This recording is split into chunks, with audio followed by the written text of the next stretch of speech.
नमस्कार दोस्तों, स्वागत है आपका इस ऑनलाइन प्लेटफॉर्म पर जहां रोजाना सुबह 7 बजे आपको राजस्थान करंट जीके के 10 क्वेश्चन मिलते हैं मात्र 15 मिनट में।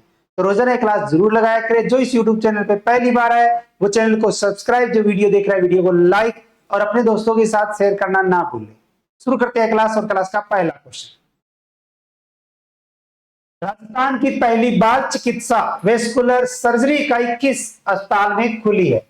राजस्थान की पहली बाल चिकित्सा और वेस्कुलर सर्जरी इकाई, और ये इकाई हमारे राजस्थान के अंतर्गत खुल चुकी है। ये खुली है जेके लॉन हॉस्पिटल के अंतर्गत, जेके लॉन हॉस्पिटल। और ये अपने अगर पूछे किस जिले में है तो ये आता है राजस्थान के जयपुर, राजस्थान के जयपुर में। जेके लॉन हॉस्पिटल जो जयपुर में है, वहां राजस्थान की पहली बाल चिकित्सा वेस्कुलर सर्जरी इकाई जो है वो खुल चुकी है।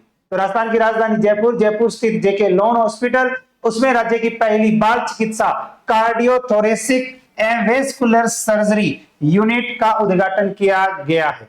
राजस्थान के मुख्यमंत्री श्रीमान भजनलाल शर्मा ने RUHS परिसर में आयोजित एक समारोह में इसका उद्घाटन किया। यह इकाई बच्चों में जन्मजात और अधिकृत हृदय रोगों के उपचार के लिए समर्पित है। जन्मजात और अधिकृत हृदय रोगों के उपचार के लिए जो है वो समर्पित है। इसे राष्ट्रीय स्वास्थ्य मिशन और राष्ट्रीय बाल स्वास्थ्य कार्यक्रम के तहत लगभग 20 करोड़ रुपए की लागत से टर्नकी पर आधारित पर विकसित किया गया। नेक्स्ट, राजस्थान के किस जिले में 12,250 करोड़ रुपए की लागत से अक्षय ऊर्जा क्षेत्र में 2450 मेगावाट का सोलर पार्क विकसित किया जाएगा? कितने? 12,250 करोड़ रुपए की लागत से कितने मेगावाट? 2450 मेगावाट। कौन सी? अक्षय ऊर्जा। तो राजस्थान के अंतर्गत एक क्षेत्र, एक जिला जिसका नाम आता है बीकानेर। लेकिन बीकानेर में अगर स्थान पूछे, क्या पूछे? स्थान पूछे तो अपना स्थान जो है वो अपने याद रखना पड़ेगा। तो राजस्थान अक्षय ऊर्जा निगम ने बीकानेर के पुगल में, कहा? बीकानेर के पुगल में 2450 मेगावाट क्षमता का एक नया सौर ऊर्जा संयंत्र स्थापित जो है वो करने की बात बताई है। RREC ने इस संबंध में निविदा प्रक्रिया शुरू कर दी है। यह परियोजना 4770 हेक्टेयर भूमि पर स्थापित की जाएगी। परियोजना की अनुमानित लागत लगभग 12,250 करोड़ रुपए है। इस परियोजना की अगर हम बात करें, यह परियोजना 2 से 2.5 वर्षों में पूरी हो जाएगी। पूरा होने के बाद सौर पार्क में लगभग 4.16 करोड़ यूनिट बिजली पैदा करेगा, जिससे लगभग 1 से 12 लाख उपभोक्ताओं को लाभ होने की संभावना है। परियोजना में अपनी बैटरी भंडारण प्रणाली भी होगी। केंद्र सरकार ने इस परियोजना के लिए 350 करोड़ रुपए की स्वीकृति भी जारी की है। नेक्स्ट, 17 सितंबर 2025, 17 सितंबर 2025 को गंगा भैरव घाटी लेपर्ड सफारी, और गंगा भैरव घाटी लेपर्ड सफारी है कहां? अजमेर में। और इसका अगर पूछे कि शुभारंभ किसने किया, तो शुभारंभ किया है राजस्थान के अंतर्गत वासुदेव देवनानी ने। वासुदेव देवनानी राजस्थान के अंतर्गत वासुदेव देवनानी, और इन्होंने राजस्थान के अंतर्गत 17 सितंबर 2025 गंगा भैरव घाटी लेपर्ड सफारी अजमेर में इसको जो है वो क्या किया गया है? शुभारंभ किया है। तो अजमेर के काजीपुरा स्थित गंगा भैरव घाटी में लेपर्ड सफारी परियोजना का 17 सितंबर 2025 को शिलान्यास किया। लगभग 19 करोड़ रुपए की लागत वाली इस परियोजना के तहत 7.5 किलोमीटर पुरानी ट्रैक का पुनर्निर्माण और 11.5 किलोमीटर का नया ट्रैक बनाया जाएगा, जिसमें रेस्ट पॉइंट, सेल्फी पॉइंट और अन्य सुविधाएं भी शामिल होगी। नेक्स्ट, भारतीय परमाणु ऊर्जा निगम लिमिटेड द्वारा राजस्थान के किस जिले में 2800 मेगावाट बिजली उत्पादन क्षमता के माही न्यूक्लियर पावर प्रोजेक्ट शुरू करने जा रही है? तो राजस्थान में भारतीय परमाणु ऊर्जा निगम लिमिटेड, उसके द्वारा राजस्थान के अंतर्गत 2800 मेगावाट बिजली उत्पादन क्षमता का माही न्यूक्लियर पावर प्रोजेक्ट, और ये प्रोजेक्ट अगर देखें तो राजस्थान के किस जिले में, तो यह है राजस्थान के बांसवाड़ा जिले में। किस जिले में? बांसवाड़ा जिले में। तो राजस्थान न्यूक्लियर पावर का सेंटर बनता जा रहा है। राजस्थान का दूसरा न्यूक्लियर पावर प्रोजेक्ट बांसवाड़ा लगने जा रहा है। भारतीय परमाणु ऊर्जा निगम लिमिटेड बांसवाड़ा के नापला में कहा, नापला में 2800 मेगावाट बिजली उत्पादन क्षमता के माई न्यूक्लियर पावर प्रोजेक्ट शुरू करने जा रहा है। तो अब हमें इस पे ध्यान देने की क्या बात है, जियोग्राफी का एक टॉपिक आता है ऊर्जा, ऊर्जा का अपडेट डाटा ही ये है, ये देखो आया नहीं है। इस प्रोजेक्ट में 700 मेगावाट की 4 यूनिटें लगाई जाएगी, 700 के 2800। ऐसी उम्मीद की जा रही है कि 700 मेगावाट की पहली यूनिट से उत्पादन वर्ष 2032 में शुरू हो सकेगा। राजस्थान में पहला न्यूक्लियर पावर प्रोजेक्ट रावतभाटा में शुरू किया गया था। तो राजस्थान में पहला न्यूक्लियर पावर प्रोजेक्ट कहां, रावतभाटा में, और दूसरा बांसवाड़ा में। प्रधानमंत्री नरेंद्र मोदी जी इसी माह की 25 सितंबर को राजस्थान आने की उम्मीद है, जहां प्रधानमंत्री नरेंद्र मोदी जी बांसवाड़ा से 45,000 करोड़ रुपए की परमाणु ऊर्जा परियोजना का शिलान्यास करेंगे।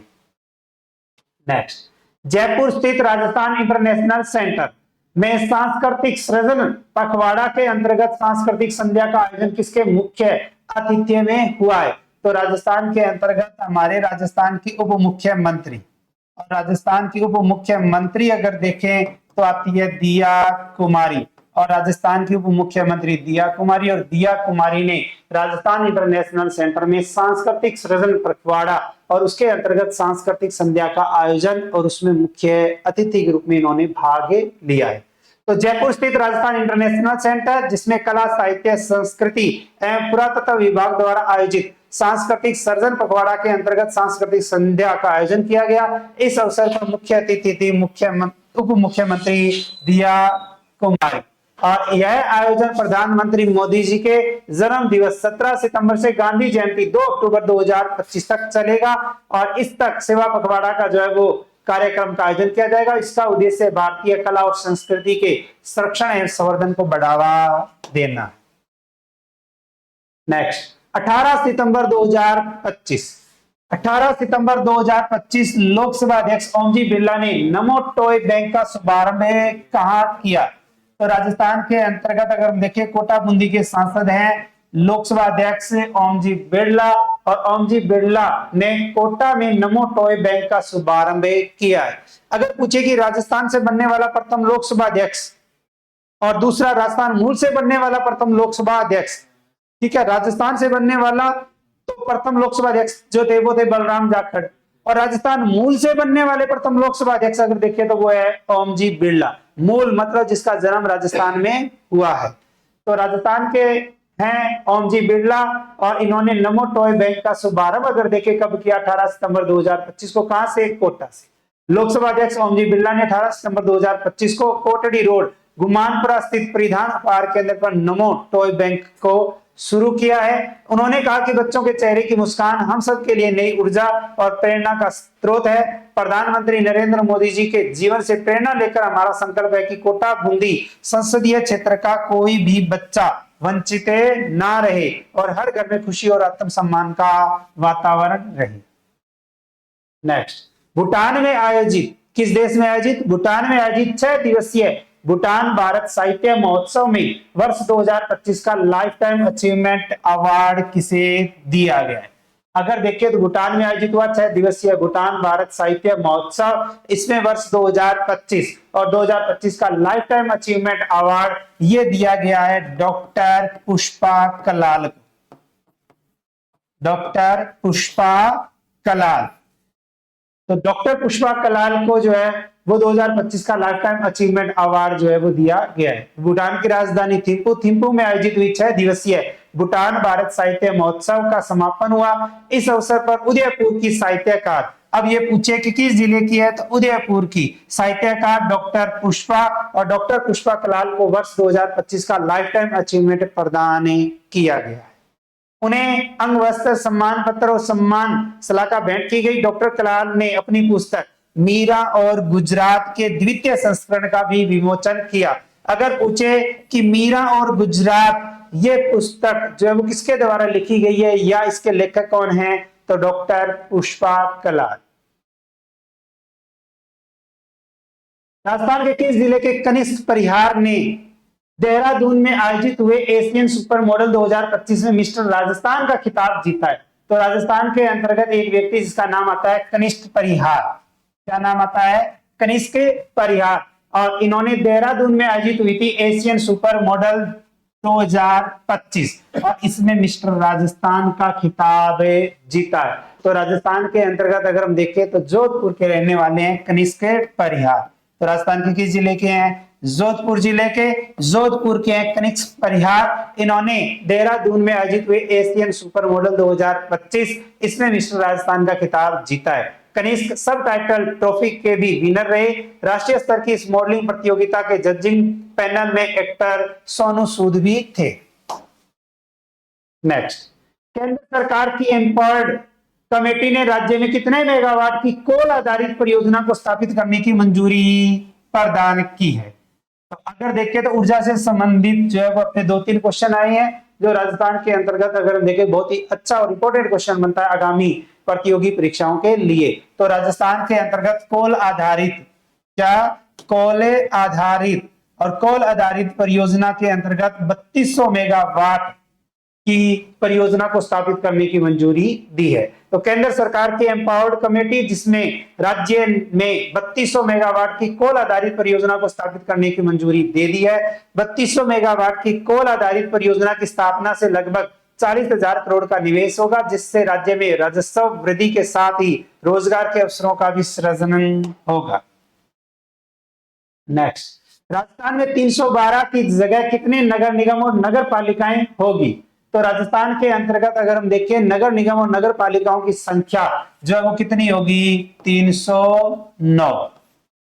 राज्य सरकार ने जयपुर, कोटा और जोधपुर नगर निगम में अब एक ही नगर निगम को प्रस्ताव को मंजूरी दे दी है। तो जयपुर, कोटा और जोधपुर ये 3, तो इसका मतलब है ये 3 कम हो रही हैं। 3 कम हो जाएंगे तो 312 में से 3 कम हो गए 309। तो अब एक ही नगर निगम करने के प्रस्ताव को मंजूरी दे दी है। ऐसे में प्रदेश में 312 की जगह 309 नगर निगम और नगर पालिकाएं होगी। अब तक 200 से अधिक निकायों ने अपनी वार्डों की अधिसूचना जारी कर दी है। जयपुर नगर निगम में 150 वार्ड होंगे। आगामी चुनाव में ग्रेटर और हेरिटेज का अस्तित्व खत्म होगा। जोधपुर व कोटा में 2 की जगह एक एक नगर निगम होंगे। इनमें 100 वार्ड ही होंगे। इस फैसले से कोटा में भी अब उत्तर और दक्षिण का अस्तित्व खत्म होगा। वार्ड गठन के बाद कुछ वार्ड बेहद छोटे तो कुछ वार्डों पर बड़ी आबादी का दबाव रहेगा। सबसे छोटे वार्ड में 27,000 आबादी होगी, वही सबसे छोटा वार्ड 13,000 आबादी का होगा। तो सबसे बड़े वार्ड में 27, सबसे छोटे में 13 है। पूर्व में पूछा गया क्वेश्चन, कल आपसे क्वेश्चन पूछा था 11 से 13 सितंबर 2025 तक इंटरनेशनल कॉन्फ्रेंस इंडिया वार्ड 2025 का आयोजन। तो ये आयोजन जयपुर में। अब क्वेश्चन फॉर यू के तहत आपके लिए क्वेश्चन है जिसका आंसर आपको मेन कमेंट बॉक्स में देना है। राजस्थान के किस जिले में पायलट प्रशिक्षण हेतु एविएशन ट्रेनिंग इंस्टीट्यूट स्थापित किया जाएगा? तो राजस्थान के अंतर्गत वो कौन सा जिला है जहां पायलट प्रशिक्षण हेतु एविएशन ट्रेनिंग इंस्टीट्यूट की स्थापना की जाएगी? इस क्वेश्चन का आंसर देना आपको मेन कमेंट बॉक्स में। और अगर क्लास अच्छी लगी है तो क्लास को लाइक और वीडियो को जो है वो शेयर जरूर करें। रिट मुख्य परीक्षा क्लासरूम से लाइव और रिकॉर्डेड बैच मात्र 799 रुपए में आपको मिल रहा है, जिसके साथ ऑफर में 500 रुपए का एमसीक्यू बैच और 300 रुपए की टेस्ट सीरीज वो भी आपको इसके साथ निःशुल्क रहेगी। तो ज्यादा जानकारी के लिए संपर्क 8696912121। और रिट मुख्य परीक्षा के कुल 14 टेस्ट होंगे। L1, L2, SST, math, science, Hindi, only GK. प्रत्येक रविवार को मेगा टेस्ट होगा। ऑफलाइन 500 रुपए और ऑनलाइन 300 रुपए है। 21 सितंबर से ये टेस्ट सीरीज शुरू होगी। ज्यादा जानकारी के लिए 98 750 75 725 पर संपर्क करें। और फ्री कोचिंग मुख्यमंत्री अनुप्रति कोचिंग योजना में आप फॉर्म भर सकते हैं। अंतिम अवधि है 30 सितंबर, जिसमें आप संकल्प कोचिंग जो है वो ज्वाइन कर सकते हैं रीट, पटवार, एसआई, कांस्टेबल और एलडीसी के लिए। और इसके अलावा मार्केट में आपको ये पुस्तकें मिल जाएगी। अगर आपको मार्केट में पुस्तकें नहीं मिलती है या आपके आसपास के बुक स्टोर पर उपलब्ध नहीं है तो आज ही डाउनलोड करें संकल्प ऐप। और संकल्प ऐप को डाउनलोड करके आप घर बैठे ये किताबें ऑनलाइन मंगवा सकते हैं। तो रोजाना ये क्लास लगाते रहा करें। अगर क्लास अच्छी लगी है तो वीडियो को लाइक और शेयर जरूर करें। मिलते हैं कल नए 10 क्वेश्चनों के साथ। तब तक राधे राधे, जय श्री श्याम, जय श्री कृष्णा, जय हिंद, जय भारत।